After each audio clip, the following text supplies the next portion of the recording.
usually wing it. Me and Melinda try to wing it, but I don't think I can wing it tonight because I'm so emotional and trying not to be. First of all, thank you guys all for coming. It means so much that you took the time out to be here with me tonight. As you know, this is a bittersweet moment, although I have to say honestly, I won't miss the work that much. I'm already getting very used to sleeping in and taking naps every single day. Freaking heaven on earth. I'm not floating though, at all.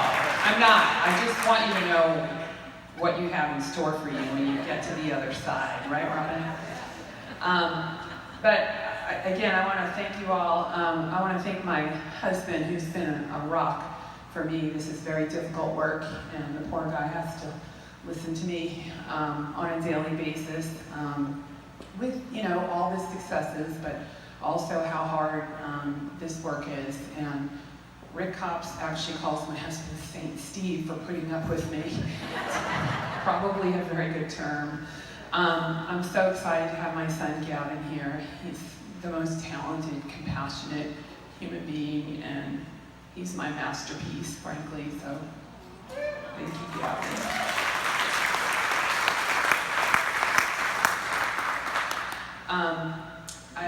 I'm really forever grateful for the relationships that I've developed in Children and Family Services, including our core partners. Dana, how nice of you to be here tonight, and all of our partners, Betsy that came tonight, and Olive Crest that came tonight. It just means so much to me that you're here. I want to acknowledge the manager of this venue. This is like such an awesome venue. And Michael and his wife, Kim, have just been so gracious with us in setting this whole thing up. So I want to acknowledge them, Michael and Kim. There's Kim. And I'm so flabbergasted that yesterday's news thinks that I'm part of their group. That is so awesome. And that they took time out of their world tour to be here for this very little retirement party tonight. It's just I can't believe it. I feel so honored. I also want to thank the people that put a lot of time and energy putting this party together. Denise, just like the consummate party planner. She's done our social work appreciation for years and can't seem to get out of it because she's so good at it. Noreen Lubchenko, who worked tirelessly. Teresa Garthen, who I know helped plan this. Mary Eason, who's not here tonight. Pam Young, Carla Robbins, who also couldn't be here tonight. Regina Cortez, Tracy Hertenstein, Ann Robinson, Jill Hill, and Israel Day Cruz helped plan it, and I'm sorry if I missed anybody else. But as Ann mentioned, just a few things I wanted to share. When I started in LA County, I really came to finish my master's degree, and then I was gonna move on to bigger and better things. But I fell in love with social workers. I fell in love with their passion and their commitment to social justice issues. And I realized that they were totally committed to working with the disenfranchised in our community. And that's what I wanted to do. So I got my master's degree and then went to Orange County so I could do it. And I still have friends at LA County. But I found also that the work allowed me to look at the issues in the workforce. As I've mentioned before, this is very difficult work to do, and I was very involved in job satisfaction and retaining good staff, and that really became my true ambition, is to have some influence in the workforce, and that's what kept me doing this work for so many years. And I'm forever indebted to the county because while a full-time employed social worker, I was able to complete my master's degree, I was able to get my clinical license, and I was able to get a doctoral degree while I was working full-time. And the county helped fund that for me, and I had a lot of supervisors that were very supportive along the way. And so I'm forever indebted to this job. And I've had a lot of mentors and coaches that you've heard from, but that have had a profound impact, not just on my career, but on my personal life. One of them, that's no longer with us, that many of you remember, was Helen Dwojak. Helen was one of my first supervisors, and she was a fierce protector of her beliefs, and she supported social workers even when it wasn't easy, and she challenged us to maintain integrity. And I know, I think Elaine Wilkins is here, Connie Weinman, Nick D'Amato, all remember that about Helen Dwojak. And she really encouraged me to stick with my belief system. So wherever you are, Helen, shout out to you. Another person that really believed in me was Susan Taylor. Susan Taylor promoted me in 1997, and Susan was a true courageous hero, often advocating for the workforce and developing programs. She's the one that gave me the ability to develop a mentorship program and a clinical supervision program, and she was a true champion for interns too. And when I found out Susan was dying, Teresa and I went to her office, and it was a very hard conversation because we loved Susan. She was there for so many things for us. I asked her if she regretted anything, and she said, "I regret that I never got my LCSW license." Remember that, Teresa? And it just always stuck with me, that it's so important to maintain your passion and your dreams. And, you know, for Susan to say that, you know, again, she could have said anything, but she said that, and it really influenced my work going forward. It reminded me to help me encourage coworkers to always remember their dreams. And, sorry, try and keep this at 10 minutes. Susan left us way too early, but she created an advocacy model that I always try to stick with. And it's funny, when I'm making a difficult decision now, I ask myself, what would Susan Taylor do? I always think about her, and she's kind of like a moral backbone for me. Another person that truly believed in me and gave me the opportunity to be a manager is here tonight, and that's Roy Lipschitz. Roy was a role model who always believed in doing the right thing and understood the concept of leadership on the line. I was the last quad-S to be promoted to PM2. After that, they were like, no way, nobody else, that's it.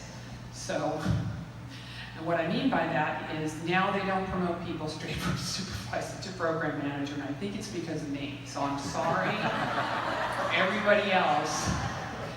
But Roy truly advocated for me, and he gave me the opportunity to work with an awesome group of people. And one of those people you heard earlier, Maninder Kocher. We had the joy of starting the strength-based learning model and TCD and developing the SSA mentorship program. And I also met Robin Pearson during that process, and we are now lifelong friends. So I'm forever grateful to Roy for taking a chance on me, because I know it was a big chance you took on me. The other person that advocated for me, although didn't promote me, was Ray Gallagher. He wasn't really in a position, just to be fair, to promote me. But if you guys know Ray, I always try to emulate his strength-based approach. He just was always so positive, no matter how difficult the situation. And I also asked myself as a deputy director, what would Ray Gallagher do? So thank you, Ray, for being a huge influence on my life as well. Another person that's not here tonight took a huge chance on me was Gary Taylor, when he promoted me to deputy director. I'm still shocked I got this position. But Gary believed in me, and he appreciated my passion. And I'm sorry he's not here tonight, because I'm not sure if he knows how influential he was in my life. But I'm forever grateful to his belief in me. I also want to thank Ann Robinson, who's sitting over there as usual coordinating everything. She was the most supportive executive assistant, and she helped me and just made everything look so easy. So we had a pact we were going to retire together. What about that, Ann? You're still going on. One more year, okay. Well, I guess I got out a little earlier than you. But I will miss Anne. She's very organized and has been a great assistance to me in this role.